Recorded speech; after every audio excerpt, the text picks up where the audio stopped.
When we say food, we are talking about the material with which we build this body. Right now, physically, what we consider as ourselves is essentially a heap of food that we've eaten. So how can we not pay attention to this? Because it is the building material with which we are building this body, and when we build something, we must know towards what purpose we are building it. If you want to build this building, however wonderful the design is, still the material that goes into it makes the difference. So the design may be great, but what kind of material we actually structure this body with makes a whole world of difference. Right now, largely in every culture, people are eating the way they are eating because our fathers and mothers ate that way, our grandfathers and grandmothers ate that way, and it goes back. We need to understand, when they ate that way, they did not have options. Food was about survival. They ate what was locally available, and what they ate on that day became the next day's culture. But today we have come to a place where wherever you are in the world, you're in Doha but you're eating fruit and fresh vegetable which I'm sure 100 years ago nobody ever tasted. So now we have choices. It is time to consider what is it that should go into our system. First of all, what is objective? In the yogic culture, we have this, if you want to be a menial laborer, you want to work 10, 12 hours a day physically, you must eat one way. You want to be an athlete, you want to eat another way. You want to be a warrior, you must eat another way. You want to use your brain, you must eat another way. You want to be loving and nice, you must eat another way. Like this, for different objectives, we eat differently. So bringing a little bit of awareness about this, whatever I say now is not hard and fast do's and don'ts. This is about conducting our life more consciously. Every aspect of our life, whatever we do, if we simply move our hand like this unconsciously, it moves one way. If you move this consciously, it moves another way. If you simply throw words out, it happens one way. If you throw these words out consciously, it happens another way. Similarly, if you simply throw food, it happens one way. If you consciously take it in, it happens another way. So the idea is to bring awareness and consciousness to every aspect of life, including the food, which is an important part. Food may not be, for many people, a deciding factor because their life may not be so precise in requirement, but definitely plays a significant role. For example, taking myself as an example, the level of activity that happens in our day-to-day life, we are 7 days of the week, 365 days working, 20 hours a day at least. For almost 25 years, I managed with only 2.5 hours of average sleep per night. Now I'm getting little lazy and I'm stretching it to 4 hours or sometimes a little more. The choice is this: do you want to live? Have we come here to live and experience life, or are we here to somehow avoid life and die one day? If you're sleeping 8 to 10 hours a day in 24 hours, that means you're effectively sleeping away 45 to 50% of your life. So whether instead of if you live for 100 years, you're actually awake only for 50 years of your life, which is a sheer waste of life. So this must be very clear. Are we here to experience and know the vibrance of life in its fullest depth and dimension, or are we here to somehow pass it and be done with it? So only if you are concerned about making life happen at its highest possible level, then what you consume becomes an important part of this. There are many ways to look at this in this brief amount of time that we have. It could lead to confusions if I go into very sophisticated way of looking at things, to come down to something very simple. If you look at any machine, when I say machine, we have seen, all of you are deeply engrossed in your cell phones, I'm seeing. Whether you take a cell phone as a simple machine, it's not simple for you. Or you take a car or a computer, whatever, all of it needs some kind of energy to perform. Let's take a car as an example. Suppose you take a petrol-driven car and put diesel into it, it may still manage a little bit, but it will not function at its optimum. In this way, if you look at it, this machine, the human mechanism, is the gadget on the planet. It is the highest and the most sophisticated machine on the planet that we have known. Any number of machines are there, but nothing comparable to this one. This is the most sophisticated machine. We're still not able to figure out a single molecule of DNA as to how it functions. With all our brain, we still can't figure it. That's how complex and sophisticated it is. When you have such a machine, how you conduct it becomes very, very important.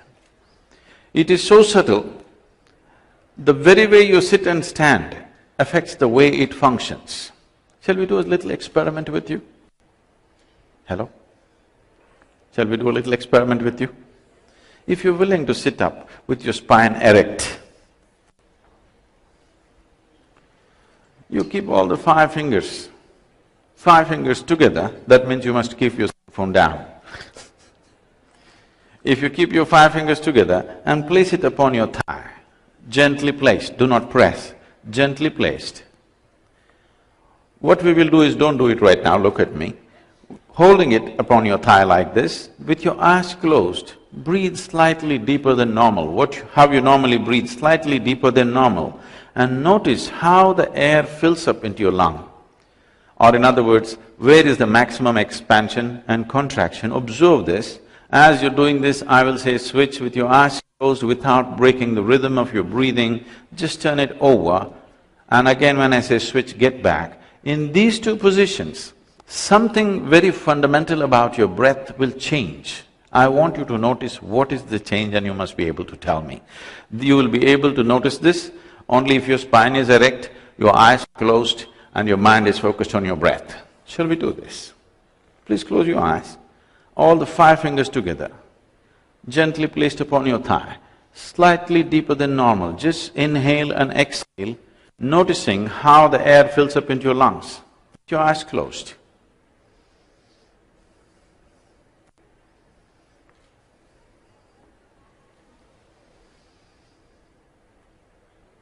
Switch, turn your hands over.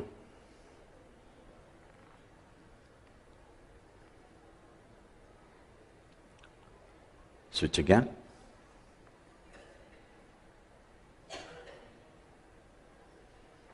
Please open your eyes. Do you notice some change between the two?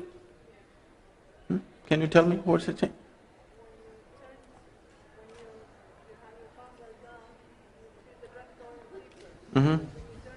Okay.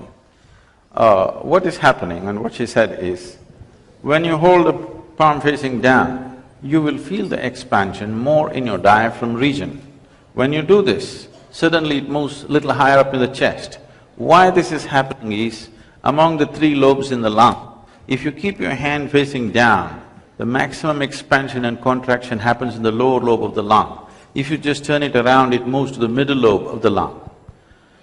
This is just by turning your hand over, the very way you breathe is altering itself. It's not just the breath, the very way the life energies function in the body are altering themselves simply because you turned your hand over. How many times in a day, unconsciously, do you do this? Now you're setting yourself into your turmoil and hoping to be peaceful. Life does not work like that on this planet.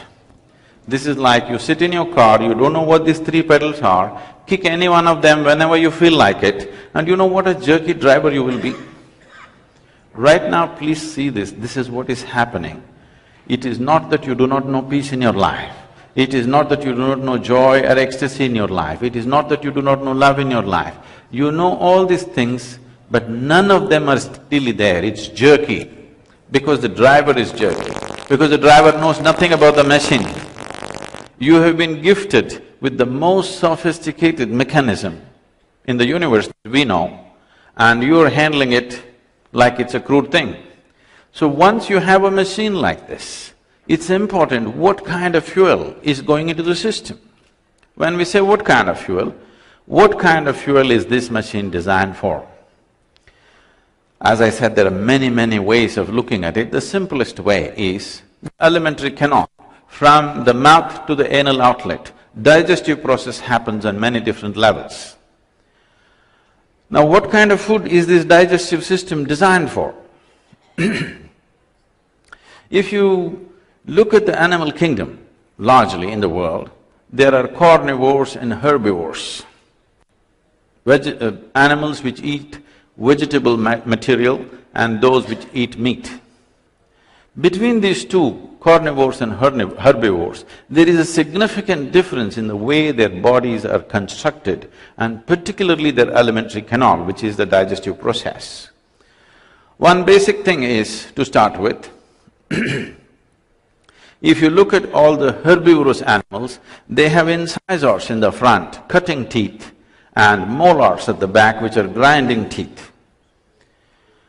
All the carnivorous animals have incisors, not so well-developed molars, and they have two extra pairs of canine. That is, if you want to eat meat in nature, to tear the meat and eat, you need this extra pair of teeth.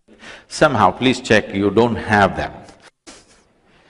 And if you check the jaw movement of herbivores and carnivores, all the carnivores have only cutting action in their jaw movement. They have to just cut their small pieces and eat it. All the herbivorous animals have cutting and grinding action because you're supposed to grind your food. Why this design difference is, if you ever put a little bit of rice in your mouth and leave it there for a minute and close your eyes and observe, you will notice the rice will turn sweet, raw rice will turn sweet in your mouth because the carbohydrates are being converted into sugar right here in your mouth region. Because there is a certain enzyme called phthalate in your saliva, which every herbivorous animal has, which starts the digestive process in the mouth region itself. None of the carnivorous animals have this, so they only cut and eat, swallow their food. Herbivores are supposed to chew their food and eat. If you go a little further, the length of the alimentary canal, if you look at it, in all the carnivorous animals, it's only 3 times the length. In all the herbivorous animals, the length of the alimentary canal is approximately 5 to 6 times the length of your body. Do you know what is the length of this pipe running through your body? No, there are doctors. I'm sorry? It is anywhere between 24 to 30 feet, which is approximately 5 to 6 times the length of your body. So in this kind of alimentary canal, if you put the duration of time that a particular food item takes to pass through, if you put raw meat into the system, it will take anywhere between 70 to 72 hours to pass through the system.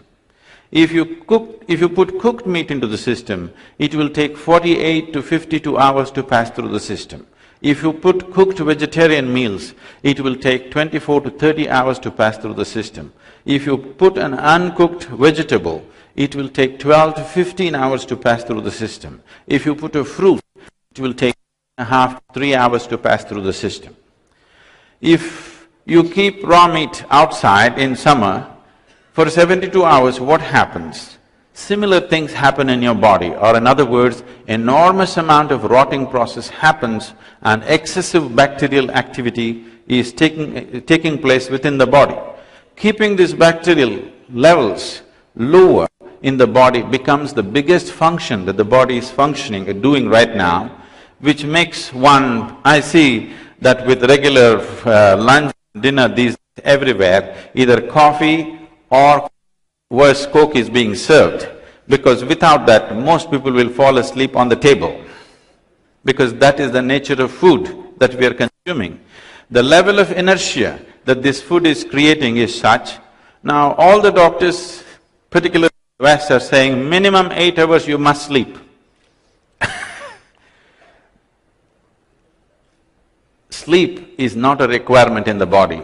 Restfulness is a requirement in the body. When I say restfulness, right now I'm standing, walking and speaking, but if you check my pulse on an empty stomach, you will see my pulse will be somewhere between 36 to 44. Right now, it may be in the range of around 50.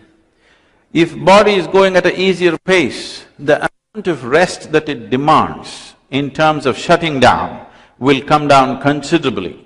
It's like you have a car which needs 15 days in a month, it needs to be serviced. You could as well walk, ride a bicycle, you know. If it needs 1 day in a month service, all right. If it needs 15 days servicing in 1 month's time, it's not worth having. That is how one will begin to feel about their own body. When it needs too much servicing, you wonder why the hell you're here. That thought will very easily come. When the body pulls you down, people will wonder, why am I here, what am I doing? These questions will come. Businesswomen who have big plans in their life, the most important thing is have a vibrant and alert body which is willing to do what you want, which is willing to stay awake, which is willing to wake up when you want. It doesn't fall asleep in the middle of something. It's very, very important to have an alert and agile body. Now, nourishment problems are there. So living in a desert, if I just depend on vegetables, after all, everything has to come from somewhere, I may not have enough nourishment, that problem is there. So if nourishment is a problem, if we have to eat some kind of non-vegetarian, the best way to eat it is what is furthest away from us in the evolutionary scale, we must eat that. The closer they are to us, the more information to process. When I say more information to process, right now, you need to understand this, that your body is forming itself, the way it is forming itself, only because of a certain level of memory and information that it carries. When I say memory and information, people think memory and information is in their mind. No, what your mind carries is a minuscule. A body carries 1 trillion times more memory than you can imagine. For example, Michelle, do you remember your great-great-great-great-grandmother, how she looked? No. You don't remember how your great-great-great-great-grandmother looked, but her nose is sitting on your face right now, because your body remembers. Your body remembers how your forefathers were 1,000,000 years ago. It is not forgotten. You might have forgotten, but your body remembers. There's a phenomenal amount of memory in every cell in this body. And similarly, the more evolved a particular creature is, the more complex it has become, the more difficult it is for the system to absorb and make it a part of itself. So suppose you eat an animal which has emotions. The moment you consume an animal with emotions, the complexity of information in that animal is such that it will not integrate easily into our system. If you eat an animal which does not have so much thought and emotion, its ability to retain its own structure is very minimal and it integrates itself into our body as a part of ourselves very easily. So when we consume something, this is the fundamental criteria, that we want to eat something which is a simple life. Without consuming some life, you cannot exist here. Whether it's a plant, vegetable, fruit, animal, everything is life. Now the idea is to consume a simpler life which has less capability of thought and emotion. The more capability it has, your ability to integrate that will become less, or in other words, the nature of that animal will start manifesting within ourselves in some ways. It is not that if you eat a camel, you will become a camel tomorrow morning. But over a period of time, a little camalistic trends can come. So, unless when somebody is extraordinarily physically active, they are able to manage this to some extent. As physical activity comes down, how consciously you eat makes a world of difference. A human being need not be serviced for 8 hours a day. If he or she eats properly, the kind of food substance which easily integrates into the system, the kind of food substance that will not create inertia, but it will create dynamism, the kind of food substance which will not need to stay in the body for long periods of time, something that passes through the system quickly. Carnivorous animals have a short alimentary canal because meat passes through the system slowly. Herbivores have a long alimentary canal because vegetable matter passes through the system very quickly. And we have a long alimentary canal, and the purpose of a long alimentary canal is a more complex process is possible. When a more complex process is possible, what it means is the quality and the nature of the food in some way impacts us in character, in the way we are, in the way we think, emote and behave within ourselves and around us. So how consciously we consume food and how conscious we are as to how food behaves within us. If you're conscious enough, if something appears in front of you, you will simply know whether to eat it or not eat it. If that kind of awareness is not there, one has to have function by information as to different foods, how they behave and they do not behave. I was speaking to a medical group in United States, and I told them, the way America is eating right now, if you change the way you're eating, you can bring down 60% of the incidence of cancer in this country, simply if you change the way you're eating. Because you're eating food which is on an average about 45 days old. In the yogic culture, if anything is cooked, within 1.5 hours you must consume it. From the stove, straight to the plate, always. I'm sure in this culture also it was like that till recently. So, as you keep the food and it starts deteriorating, if you eat deteriorating food and then you're wondering why your own body cells are working against you, that cannot be helped. We are spending billions of dollars in research for the ailments that we have created. We need to understand this. Every human cell, every cell in this body is essentially programmed for health. But right now, 70% of the ailments on the planet are chronic, or in other words, they're self-created. There are infectious diseases which are an invasion from another organism. That has to be dealt with medicine. All the chronic ailments, whatever it is manufactured from within. Why would our own body manufacture ailment for us? Simply because without understanding the fundamentals of how it functions, and one important part of it is what we consume and how we consume. If we change this one aspect as to what we're consuming and how we consume it, health could be a natural process for most people. I would say 60 to 70% of the population will never get into health if only there's a little more conscious way of eating on this planet. If you have questions, please.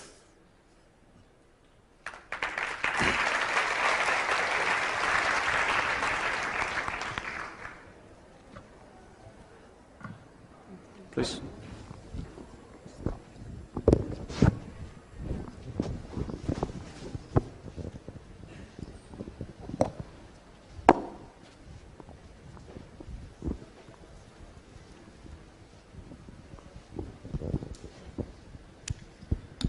Hello. Thank you for a very inspirational speech. I have two problems, chocolate and cigarettes.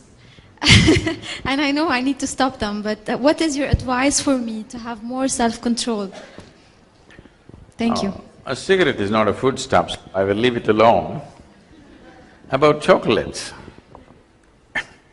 it happened one day on the Florida beach. A man was walking and he found a lamp, a kind of a lantern which was sticking out of the sand. He took it out and just to check what it is, took his shirt and just wiped it. and lo, a genie arrived. You heard the story before. So the genie said, 3 gifts, whatever you want, 3 boons I will give you, what do you want? He said, wow, I want a red Ferrari. Right there on the beach, a red Ferrari arrived. Then he said, wow, this is for real, I want $1 million, $1 million in the back seat. Then he said, what is the third one? He thought about it and said, I want to be irresistible to women. He turned into a box of chocolates.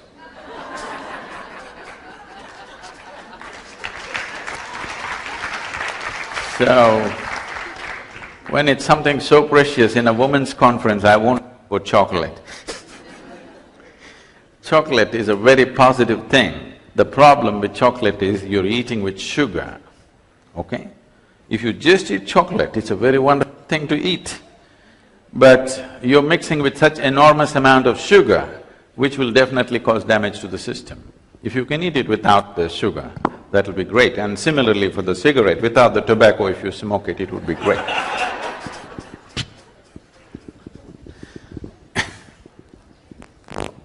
I'm sorry? That's why I said chocolate is great, it's the sugar which is the problem. That's up to you. See, we have gotten used to like a cigarette or coffee or whatever, these are nervous stimulants. If you consume a nervous stimulant, it'll pep you up for a certain amount of time and then dump you. So you consume, let's say next 2 years, you consume coffee every day in the morning. One day, if there is no coffee, you will freak, you will get headache, you will get all kinds of problems because you are used to the nervous stimulant now. If you use any kind of stimulant or intoxicant upon your nervous system, your ability to perceive will go down. When I say your ability to perceive, see, if I stand here with my eyes closed, if somebody enters this hall, with my eyes closed, I will tell you what kind of person has entered this hall. Oh, is this some yoga? No, even your dog can do it, isn't it? Yes or no? Your dog is sitting under the sofa, somebody at the door, he knows who has come, yes or no? Does he know or not? He knows.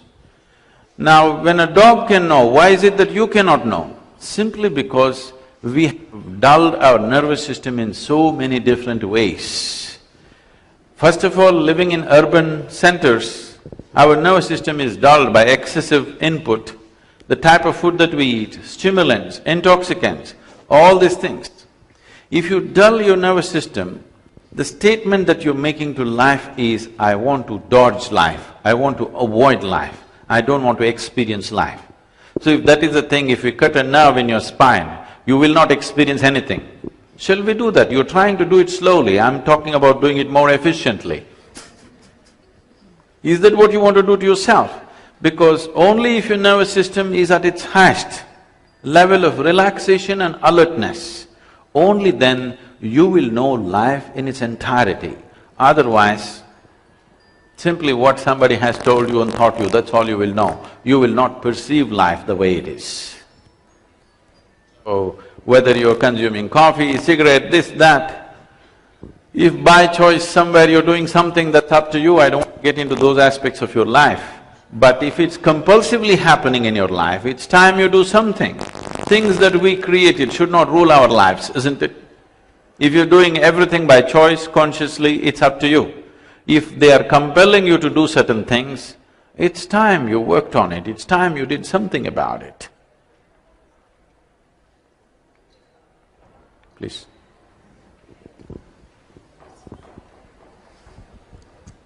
Oh, it works only if you speak. Yeah, it's okay. Hello. But if sometimes we cannot waive stress, and that's why we are consuming more caffeine, more sugar, whatever, it's chocolate or more carbohydrates. So if there are any other equivalents that we can use under stress? I mean food equivalents. So we are addressing this as if stress is a part of your life. This happened to me a few years ago. When I first went to United States, Wherever I went, people were talking about stress management. I couldn't understand this.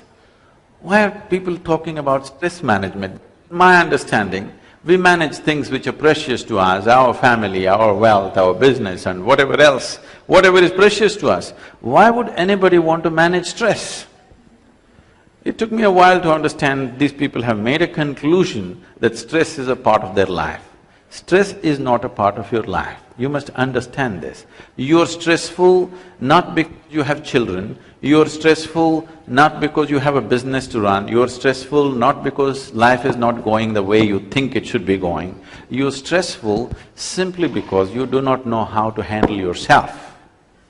Your own body, your own mind, your own emotion and your own energies are in conflict with each other. They're in a state of friction.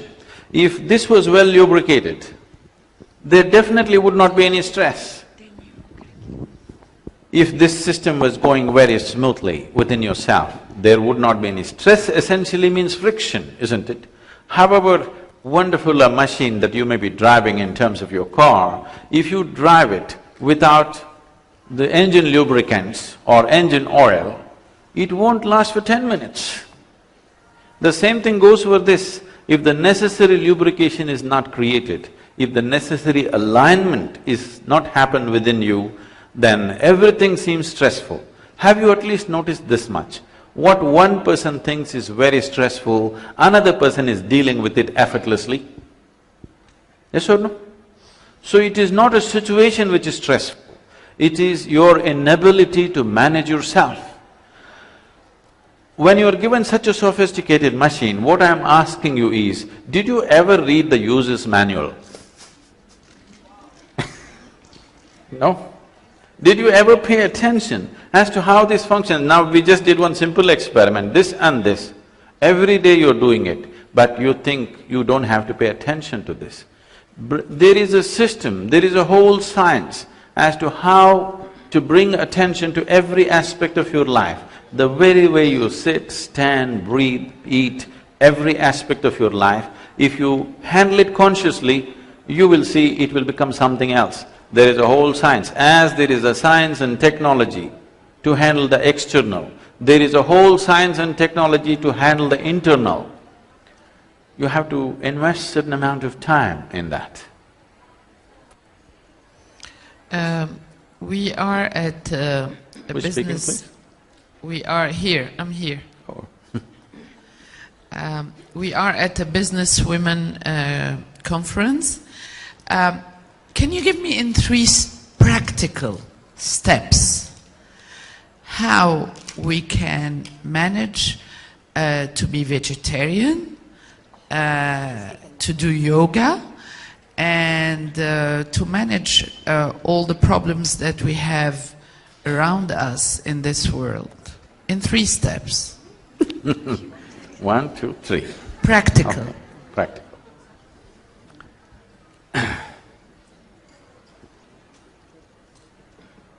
If you just had a hammer and an anvil, which is the most basic tool, 1, 2, 3, I could teach you in 3 steps. But you have a very complex, sophisticated machine which is capable of incredible things.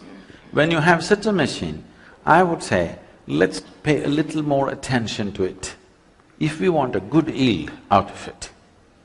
If it was a very simplistic thing, we could have done it in a very simplistic way. But anyway, right now we have only time for 3 steps. One thing you could do is, we could have offered it to you right here, otherwise this is offered free to millions and millions of people across the world. It's a simple process of meditation, which takes 12 minutes. You can go on the net and with a guided voice you can practice this. It is a technology for well-being. It is not a philosophy, it is not an ideology, it is not a religion, it is not a belief system, it's just a technology for inner well-being. 12 minutes you invest on this. In your diet, make 40% of your diet into fruit and vegetable which is fresh and alive, live cells, not dead ones. Bring 40% into your daily life, whichever way it's convenient for you. It is best if it's brought as one single meal, as dinner or something. But if that's not possible, just add it somehow. whichever way. But if it comes as a separate meal, it's most effective. And simple yoga cannot be taught like this because the simplest of yoga involves phenomenal amount of geometry. Today, yoga is being taught as a fitness mechanism, like they teach aerobics, they're teaching yoga. We would not want to teach something like that because something very profound, if it's taught in a very simplistic way, you will lose the possibility. Suppose I give you an airplane, you're given an airplane and you don't know what it is, I come and say you chop off these two wings which will anyway obstruct things and drive it like a car, you may like it, but it's a disaster to drive an airplane with chopped off wings.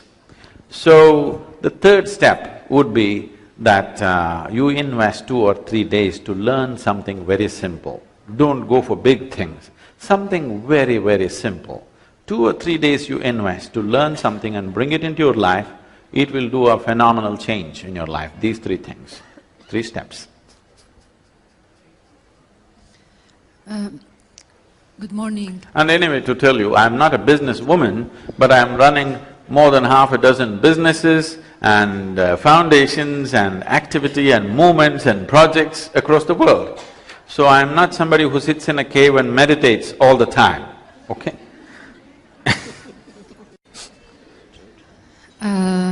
Good morning.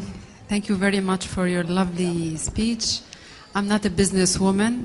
I'm a legal expert for the National Human Rights Committee in Qatar. My name is Hala. Actually, he's a very clever person who invited you to this conference. I'm really very enthusiastic to know your opinion about the concept of business and investment, because most of business in this capitalism world, it's about accumulating money and reinvested and accumulating money and again reinvested and have ambitions. You have said those women who have a very big plans, I can feel that it has been sarcastic with your compassion with people who have running after big achievements and big plans. So does business conflict with enlightenment? Not at all. I don't think… This is the question. At no point was I sarcastic. What I told her yesterday was, she said she has big dreams. Yes. If you have big dreams, the bigger they're better. And if they're very big, you must understand, you will never get to make it happen in a short span of lifespan that a human being has. If your dream is really big. If your dream is so big, if you take one step in that direction, it's a success. Other people may think otherwise, it doesn't matter, but because you have such a large, big, huge dream in your mind, what you do may not manifest today, but you have taken the right step and set into motion a possibility which will happen over a period of time. That was not said in sarcasm, that was said because she was feeling depressed, the things that she wants are not happening. I said, the bigger your dream is, the more it will not be fulfilled. But it's okay, but we have taken a few steps in the direction and that's what makes it happen. Now for us here, as a business conference here, what we need to understand is, there was a time a few hundred years ago when the religious leadership had the maximum influence on the societies in the world. In the last after that, military machines built themselves big and military leaders became the most influential leaders. In the last 100 years, democratically elected leaders have become the most influencing factor on the planet. But in the next 10 to 25 years, you will see that business leaders, economic leaders will be the biggest influence on the planet. But economic or business leaders have come with a tag around their neck, as you were mentioning, that they are vested interest, they're only interested in their profit. So it is a time in history that business leaders have to move from a simple ambition of personal profit to a larger vision of well-being, because such a responsibility is coming their way if they don't want to fail in this responsibility. It's time that business leaders move from simple ambitions that one has to a larger vision of transformation and well-being. Thank you very much.